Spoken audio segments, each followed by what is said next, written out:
係咁，今日又翻到嚟呢度啦，咁啊 check 啲窗啦，咁啊其實啲窗咧嗰啲泥咧就乾晒噶啦，係啦，你見到咧啲顏色咧都淺咗噶啦，不過可能因為呢度燈光比較暗睇唔出，係啦，呢啲咧就唔會有琴晚嘅深色噶啦。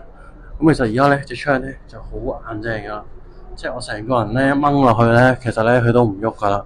咁因為佢有啲泥啦，同埋啲螺絲咧就融合咗啦，螺絲又再食咗啲石屎入邊咧，咁就變到好硬淨噶啦。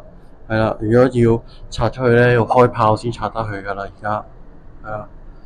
咁啊，跟住咧就睇埋廳嗰兩隻啦。咁啊，廳嗰邊就乾啲啦，所以你會見到咧，佢而家咧就淺色晒噶啦，就唔好似琴日啱啱揾嗰時咁深色噶啦。係啦，咁啊，即係我做到咧，就係咧嗰啲泥咧就唔好突嗰個鋁窗啦。係啦，咁尤其是係依邊啦，因為依邊咧係房嚟嘅，房咧就唔會話黐嗰啲瓦仔嘅，就會批灰嘅啫。咁所以咧就呢啲批灰咧最好就凹少少咁樣啦。係啦，咁啊等啲灰咧就容易啲食落去，咁就唔使突出嚟啦。係啦，咁睇埋出面啦，係啦。出面呢度就之前嘅，咁上面咧就琴日嘅，咁啊斜角咁樣去塞咗啲泥去啦，咁啊之後就掃到去密啲啦，係啦，呢邊都係啦，係啦，咁而家咧佢乾咗淺咗咧，其實咧就可以咧由防水就得㗎啦。不過咧，其實咧呢排咧夜晚都會有落雨嘅，咁其實你見到咧，佢都唔會話滲啲水落嚟嘅。其實咧，佢本身咧已經有個防水度噶啦。咁但係始終佢係泥啦，咁有機會有俾水沖走啦。如果有啲膠嘅防水喺出面咧，就會更加好咯。係啦，咁啊呢邊咧就可以睇到廚房個情況啦。係啦，廚房嘅出面咧都已經咧係斜角咁塞滿晒泥噶啦。係啦。咁而家咧就係爭嗰個窿咧，就因為呢度係連接住個天台咧，咁就要有啲水喉咧就會喺上面走落嚟嘅，係啦。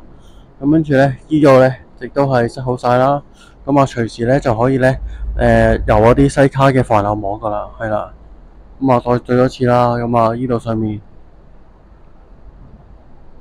OK 係啦。咁啊今日咧就會裝埋呢一隻。係啦，裝埋呢一隻窗框，咁就係嗰邊嘅。咁呢隻咧應該就係內掩嚟嘅，係啊。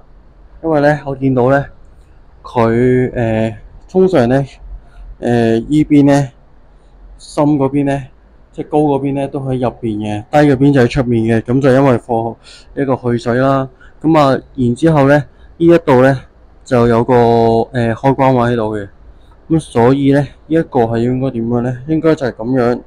然之後就咁開嘅喎，咦？咁啊，依個可能隻窗同之前嗰啲有少少唔同喎，係啊，一陣再研究下先。好，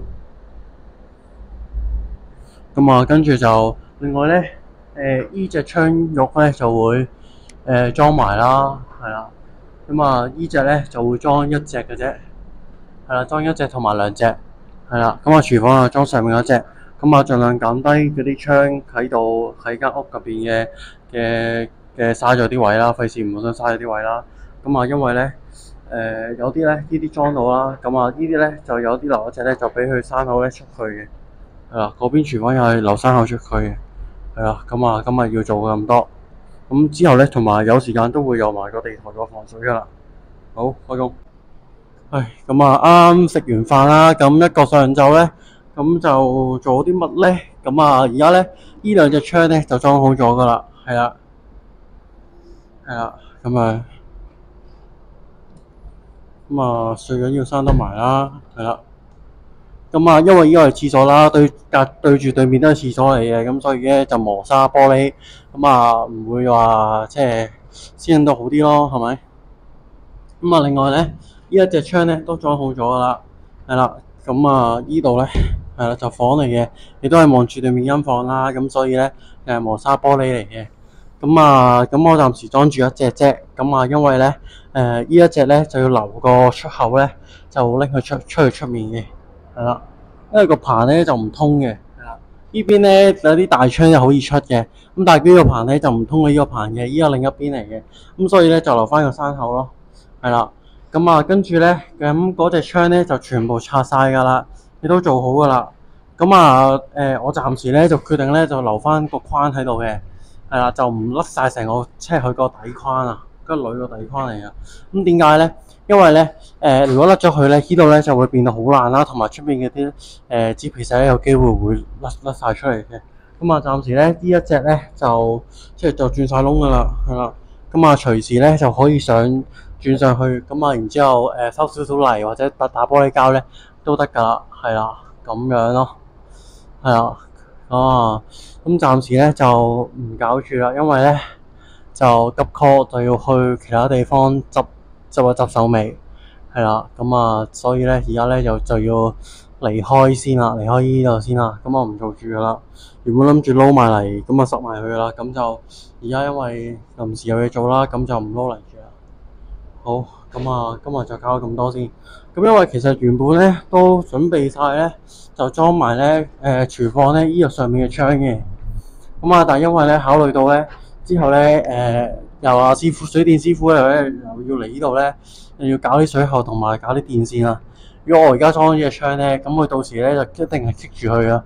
咁啊，所以就即係裝窗就好簡單嘅啫，隨時都裝到嘅。咁啊，而且呢度咧就算有雨撇入嚟咧都唔會話有啲咩影響嘅，即係呢度又冇電啊，冇電掣喺度嘅，係啦，咁啊亦都係一個廚房啦，咁啊所以就冇乜影響嘅，咁所以咧就決定咧就唔理佢住，係啦，咁啊等之後再處理呢樣嘢。